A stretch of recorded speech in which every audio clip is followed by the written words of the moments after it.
So today I'm going to talk a little bit about how CartoDB can help make sense of all that data. I'm going to talk a little bit about remote sensing, but really I'm going to, ultimately we're a data visualization company around location intelligence. I'm going to start with a lot of demos of visualization. I'm going to show a little bit around smart cities, and then I'm going to get to this kind of emerging trend where, we're moving from where maps are front and center to where maps are kind of dematerialized, and then ultimately I'm going to take a big leap and go one step further than that. So let's get started. I'm going to start with this map right here. This is Twitter. This is a Twitter map of when Google announced Alphabet. And so the red is basically Google mentions on Twitter. And then the moment that there was the announcement, you see it light up in blue. And you can kind of instantly see in Europe and on the coast of North America, the conversation about that was really hot. So that's just an insight that you can, this is out of the box, just upload that Twitter data, look at it, and you can say, OK, now I know globally where that conversation was interesting. Now, I don't know about you guys, but when I'm looking at a map, I like to zoom into an area that I'm familiar with. So here I've zoomed into San Francisco. And it's pretty much what I expected. The conversation is hot in the city, on the peninsula, over in Berkeley and Oakland. But the one thing that kind of caught my mind was what's going on over here? This is in the middle of nowhere. And so I started digging around a little bit. And what I found is there is, in fact, something there. It's called the Chauncey Gold Resort and Casino. Has anybody ever been there? Well, it turns out that this has been closed for a year by the US federal government because there's two factions of this tribe that both claim that they're the legitimate ancestors of this Native American tribe. So it's actually been closed. So then that kind of raised this question, there's actually a really interesting story going on here. At first, I was looking for their website to see, was there a conference there? Was there an event there? Why was the conversation so hot? And I didn't dig any further, but it just highlights the fact that by looking at this map for a couple of minutes, I found a really interesting story there. And I think that's kind of the power of location intelligence. Here's another example. I lived in Santa Monica, California. This is in Southern California for 10 years.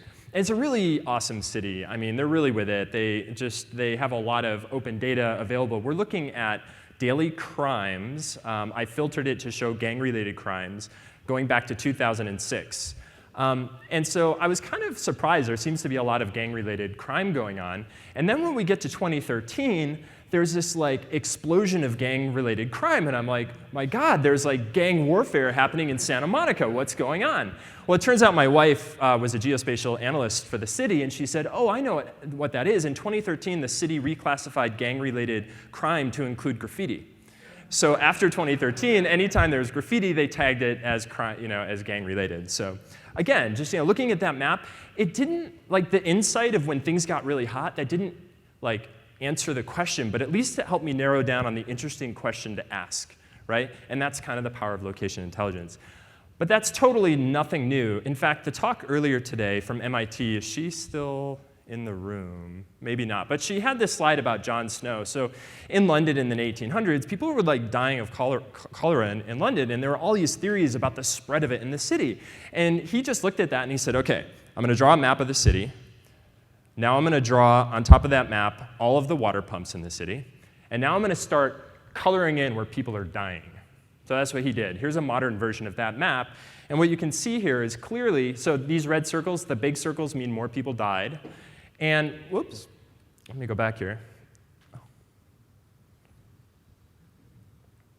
And so there's this real powerful thing where you can just see that here's the cluster, and right in the middle, there's the water pump that indeed tested positive. So we see him as kind of the father of location intelligence. Super intuitive thing. This isn't data science. This is just human intuition. That's part of what we're trying to do with CartoDB. We're trying to make this really accessible and easy for anyone to get this. So here's one of my favorite examples. This is a model of tides in the San Francisco Bay. And if you know anything about the San Francisco Bay, there's a tremendous volume of water that comes in and out. It goes really fast. And right here, this is Alcatraz. And back in the 60s, there was a jail there, an operating jail. 3 guys jumped off the island in a raft made of 50 raincoats. They had paddles made out of musical instruments. And there's this question of did they survive or not? So they modeled the tides, and then they threw particulates into the bay to see how they moved. And they derived this model and found out that, in fact, they could have survived depending on when they jumped. So we uploaded this data to CartoDB. And what you can see here is this is Alcatraz.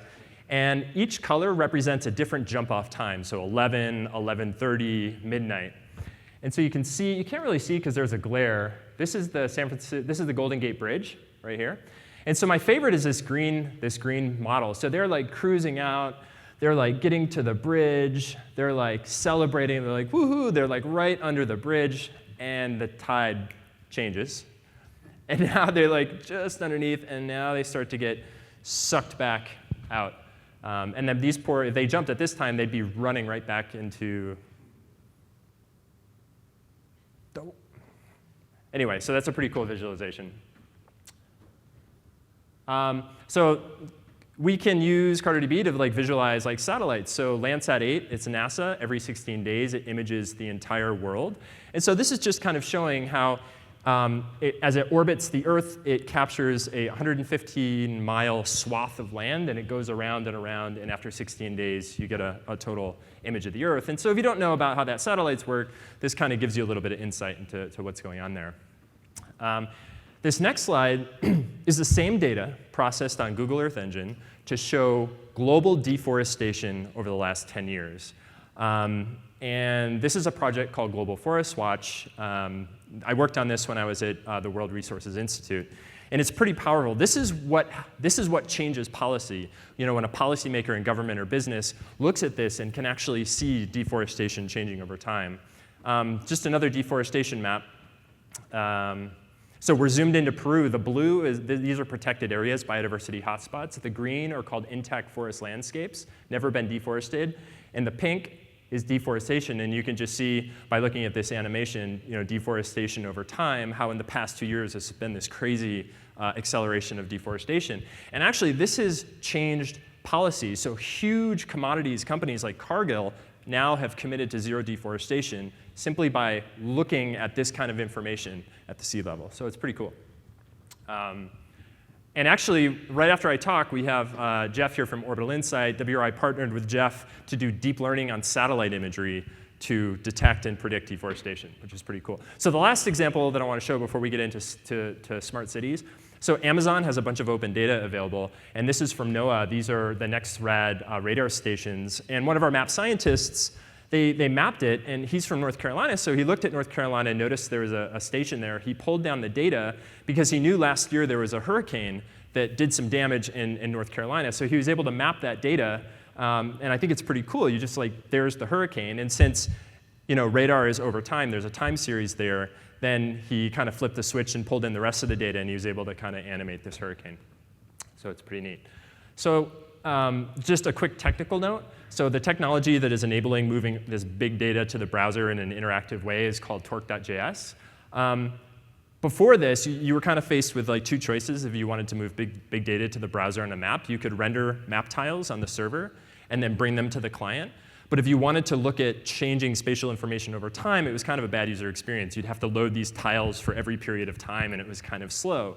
The other option you had is you could just basically render points right into the DOM. But after about like 10,000 points, the DOM just overloaded and your browser crashed.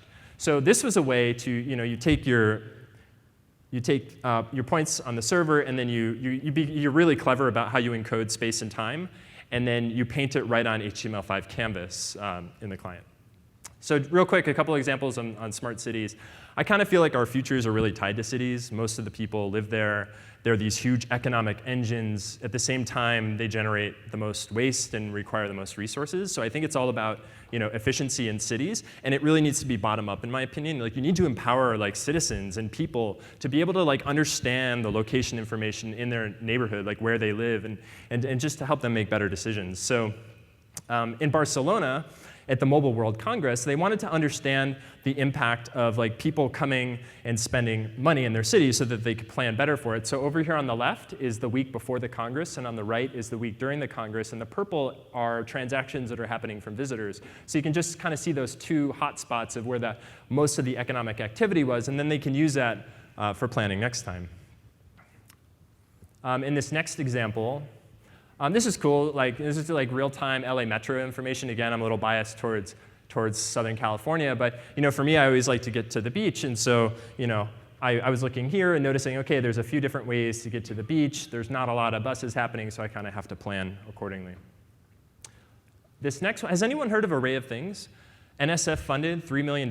They're basically deploying all these sensors in Chicago. It's like Fitbit for the city. Pretty cool. So this is what they're doing. They're putting these sensors that are like measuring air quality and sounds and light to kind of get a sense of, like, ultimately to help improve quality of life in a city, since cities are getting so dense. So once you have all this data, you can kind of start to do things like this. So this is 24 hours in London that we did with here, CartoDB in here. So this is just visualizing traffic and roads opening and closing. This is early in the morning. This is like 5 in the morning. And then you can see that it starts to light up and it gets really busy. And then there's a little bit of analytics going on and popping up insights while it happens. So you can kind of imagine a city kind of having this continuous stream from the Internet of Things. And at a glance, you can kind of understand what's going on. And in this next example, this is one of my favorites. So thinking about the Internet of Things, like sensors being people.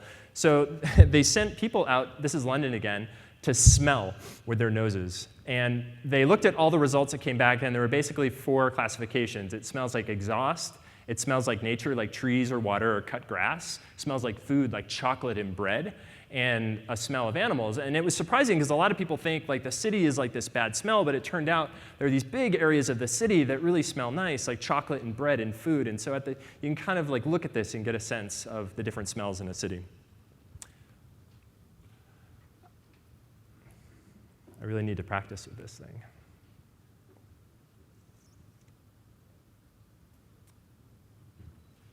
OK, so getting to the idea of the headless map. So it kind of turns out that there's this trend towards, like all the examples here are the map is front and center, but really maybe the map isn't that important. And so one of the examples that I stole from our chief science officer, Andrew, is Tinder. This is a fascinating map of all your potential mates that are like around you in your current location. And when you move to a new city or somewhere else, it's completely recalculating that map. But you're never looking at a map. This is just like location intelligence. And another really good example of that is weather. Like, this is not how we get weather anymore. Like, I remember like watching TV or opening up a newspaper and like looking at this map of weather. No, we get weather like this now. Again, you don't see a map. There's like no map in front of you, but there's a lot of location. The same kind of principles of location intelligence are happening there. So this is kind of a half-baked idea. I'm kind of going off on a limb here. So this whole idea of beyond the headless map. So this is going to be incredibly hand-wavy. But the whole idea is, like, what would it be like if you could embed location intelligence, like instead of in the cloud, into the Internet of Things? So a device was aware of its location through space and time. It was aware of other devices around it, and they could communicate to each other. So what would that mean? Well, I think it would mean so remember that one example of that outlier. If you're a device and you have knowledge of other devices around you, you can kind of tell you're an outlier. Or maybe you can tell you're part of a cluster or a trend. And so you don't have to program explicitly the location intelligence. You can just kind of query in free form the Internet of Things for things that are interesting. And has anybody heard of Viv Labs? So they're from the creatives of Siri, and basically they're trying to embed artificial intelligence into the Internet of Things. And it's kind of an interesting use case. So you can say, hey, Viv, my brother invited me to dinner. We're having lasagna. On the way, can we stop and pick up some red wine that pairs well with it? So they're writing an AI that uses the Internet of Things to basically answer that question. And so I guess kind of the future that I can imagine is that example really requires location intelligence. So what happens when we can kind of bring together the IoT, location intelligence, and artificial intelligence? I think we can get beyond the headless map, where that's actually part of the Internet of Things instead of in the cloud. And to distract you from the incredible amount of hand-waviness that you just listened to, I was just close with one of my favorite visualizations. This is Twitter data of sunrises. So you can see the sun rise across the surface of the Earth. And as Andrew likes to say, it's like a giant human biosensor. And it's really impressive when it gets on the east coast of North America. It just totally lights up. And I just think that's beautiful. So if any of this sounds interesting, we're a growing team of over 70. We have offices in New York. We're opening an office in San Francisco, and also in the UK and in Madrid. Here's our new headquarters in Brooklyn, New York. and you can go to cartodb.com/jobs. So thanks a lot, guys. I'll take some questions if you have any.